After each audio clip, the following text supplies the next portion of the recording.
जय हिंद दोस्तों, स्वागत है आप सभी का आपके अपने YouTube चैनल दीप राज नेचुरल पर। मेरे पीछे का पोस्टर देख के आपको पता चल रहा होगा कि आज का वीडियो किस टॉपिक पर होने वाला है। जी हाँ, हाल ही में बीते दिसंबर माह को वन विभाग के कर्मचारियों द्वारा बाघ सुरक्षा माह के रूप में मनाया गया। बाघ सुरक्षा माह के अंतर्गत आसपास के गाँव और स्कूलों में बैठकें की गई और लोगों को जागरूक किया गया। बाघ सुरक्षा माह क्यों मनाया गया, इस पर बात करने से पहले हम थोड़ा सा जान लेते हैं टाइगर के यानी बाघ के इतिहास के बारे में। 19वीं सदी के प्रारंभ में पूरे विश्व में लगभग 1 लाख बाघ पाए जाते थे, ऐसा माना जाता था। उस समय भारत में लगभग 40,000 बाघ पाए जाते थे, यानी कि पूरे विश्व में बाघों की मौजूदगी का लगभग 40% भारत में बाघ पाए जाते थे। यह भारत के लिए एक गौरव की बात थी। लेकिन समय के साथ साथ सदी के अंत तक पहुंचते पहुंचते यह संख्या 2000 के भी नीचे पहुंच गई। बाघों की संख्या में तेजी से कमी आने का प्रमुख कारण था कि पृथ्वी पर बाघों की मौजूदगी का महत्व की जानकारी का अभाव और शौक व बाघों का अंधाधुंध शिकार करना। उस समय राजा महाराजा और उस समय के नवाबों द्वारा बाघों का शिकार करना एक बहुत ही बहादुरी का काम माना जाता था। आपने बहुत सारी पुरानी फिल्मों में राजा और नवाबों की हवेलियों में दीवारों में बहुत सारे शेर और बाघों की खाल टंगे हुए देखे होंगे। ये इसीलिए होता था कि जो भी राजा ज़्यादा खाल टांग के रखता था शो पीस में, तो उसे लगता था कि बहुत ही बहादुर राजा है और उसका नाम उसी हिसाब से ज़्यादा होता था। इसके साथ ही बहुत सारे स्थानीय तस्कर लोग जो अपनी जीविका चलाने के लिए भी बाघ की खाल, नाखून, दांत आदि को बेचने के लिए भी बाघों का शिकार काफी बड़ी संख्या में करते थे। खाद्य श्रृंखला में बाघ सबसे ऊपर आते हैं और अपने नीचे आने वाले जीवों की संख्या को बराबर रखने में महत्वपूर्ण भूमिका निभाते हैं। यदि बाघ जैसे जानवर अन्य शाकाहारी जानवरों का शिकार नहीं करेंगे तो इनकी संख्या बिना किसी रोक टोक के निरंतर बढ़ती जाएगी और इनकी बढ़ती हुई जनसंख्या पृथ्वी पर उपस्थित हरियाली के लिए संकट बन जाएगी। 19वीं सदी के अंतिम समय की ओर बढ़ते हुए बाघों की संख्या में हो रही लगातार कमी चिंता का विषय बन गई थी। 1973 तक आते आते भारत सरकार ने यह फैसला किया कि अब हमें बाघों को बचाना ही होगा। इसके लिए भारत सरकार ने शेर के स्थान पर बाघ को भारत का राष्ट्रीय पशु घोषित किया और 1 अप्रैल 1973 ईस्वी को उत्तराखंड में स्थित मशहूर जिम कॉर्बेट नेशनल पार्क से शुरू किया टाइगर प्रोटेक्शन प्रोग्राम, जिसे प्रोजेक्ट टाइगर के नाम से जाना जाता है। शुरुआत में प्रोजेक्ट टाइगर के तहत 9 टाइगर रिजर्व घोषित किए गए। वर्तमान में पूरे भारत में 53 टाइगर रिजर्व हैं। पूरे भारत में प्रोजेक्ट टाइगर को लागू करते हुए बाघों के शिकार पर रोक लगाई गई और इनके संरक्षण के लिए कड़े प्रावधान भी किए गए। धीरे धीरे बाघों का शिकार होना कम हुआ और एक लंबे समय के बाद बाघों की संख्या में इजाफा देखने को मिला। प्रत्येक 4 साल में बाघ गणना रिपोर्ट प्रस्तुत की जाती है, जिनके अनुसार सन 2006 में भारत में 1411 बाघ थे। उसके बाद 2010 में 1706 बाघ, 2014 में 2226 बाघ, 2018 में 2961 बाघ और 2022 में यह संख्या 3167 हो गई।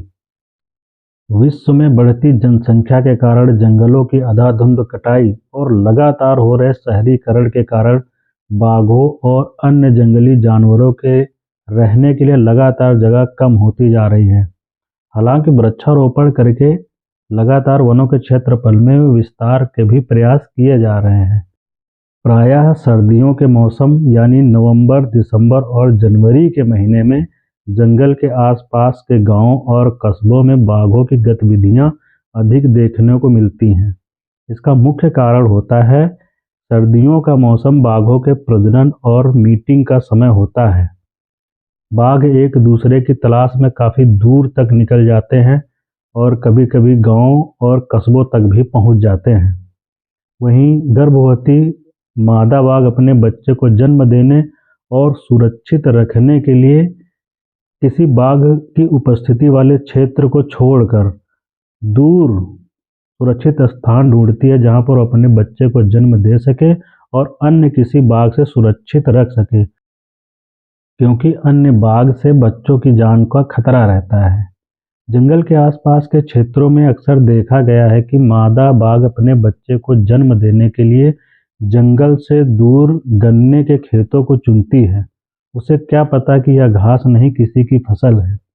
ऐसी स्थिति में जब ग्रामीण किसी काम से अपने खेतों में जाते हैं और गन्ने के खेत को पहले से घर बनाए बैठे बाघ के पास अचानक पहुंच जाते हैं, तो उनके साथ अप्रिय घटनाएं भी हो जाती हैं, यानी कि बाघ उन पर हमला कर देते हैं। ऐसा क्यों होता है?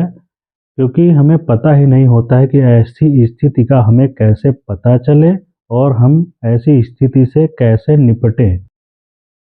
इस स्थिति से निपटने और मानव वन्यजीव संघर्ष को कम करने के लिए सरकार के निर्देशानुसार वन कर्मियों और वन्यजीवों के जानकार जीव विज्ञानियों के सहयोग से 1 दिसंबर से 31 दिसंबर के मध्य बाघ सुरक्षा माह मनाया जाता है।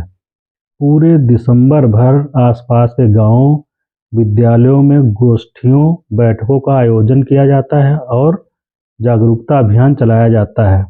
ग्रामीणों को जागरूक करते हुए यह बताया जाता है कि इस समय जब बाघों के प्रजनन का समय होता है और उधर गन्ने की फसल की कटाई का समय होता है, तो ग्रामीणों को कुछ बातें ध्यान में रखनी चाहिए और कुछ सावधानियां भी बरतनी चाहिए।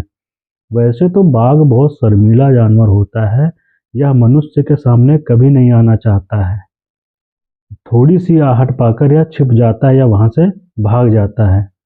फिर भी इस समय ग्रामीणों को कुछ सावधानियां बरतनी चाहिए ताकि उनके साथ कोई भी अप्रिय घटना ना घटे। जब भी आप खेतों में जाएं, अकेले ना जाएं, कम से कम 2-4 लोग साथ में जाएं। खेतों में घुसने से पहले थोड़ा सा शोर कर दें या किसी थाली या किसी अन्य चीज़ को पीट कर आवाज़ करें, ताकि अगर उसमें बाघ है तो बाहर निकल जाए। खेत में काम करते समय ध्यान रखें कि आपस में जोर जोर बात करते रहें और ज़्यादातर खड़े होकर ही काम करें। खेतों में आते जाते समय ध्यान रखें, कहीं पर टाइगर के पगचिन्ह मिलते हैं तो पास की वन विभाग की चौकी को तुरंत सूचना दें, ताकि वहां का स्टाफ आकर इसकी जांच कर सके और बाघ की उपस्थिति की पुष्टि होने पर आवश्यक उपाय कर सके। अगर आपको कहीं बाघ के बच्चे मिल जाते हैं खेत में काम करते समय, तो उनको मारे नहीं, तुरंत ही अपने पास की चौकी को सूचना दें और जब तक वहां का स्टाफ नहीं पहुंचता है तब तक बच्चों पर नज़र रखें। शाम को घर से अकेले ना निकलें, बिना टॉर्च लाइट के तो बिल्कुल ही ना निकलें, क्योंकि शाम के समय बाघ शिकार पर निकलते हैं और हो सकता है कि वो आपको कोई जानवर समझकर आपके ऊपर हमला कर दे। यदि किसी परिस्थिति में आपका सामना बाघ से हो ही जाता है, तो ऐसी परिस्थिति में सर्वप्रथम आपको डरना नहीं है, पीछे मुड़कर भागना बिल्कुल भी नहीं है, क्योंकि आप बाघ से तेज कभी नहीं भाग सकते। आपको सावधान खड़े रहना है और हो सके तो बाघ से नज़रें मिला के रखनी है। बाघ की एक खासियत होती है कि वह कभी सामने से हमला नहीं करता है। जब तक उसे आपसे खतरा महसूस नहीं होगा, तब तक वह आपके ऊपर हमला नहीं करेगा। जैसे ही उसे यह भरोसा हो जाएगा कि आपसे उसको कोई खतरा नहीं है, वह खुद ही वहां से चला जाएगा। ऐसी ही कुछ सावधानियों को अपनाकर हम बाघों के साथ होने वाले संघर्षों से बच सकते हैं और बाघ संरक्षण में अपना महत्वपूर्ण योगदान दे सकते हैं। आज के वीडियो में बस इतना ही। मिलते हैं अगले वीडियो में, तब तक के लिए जय हिंद।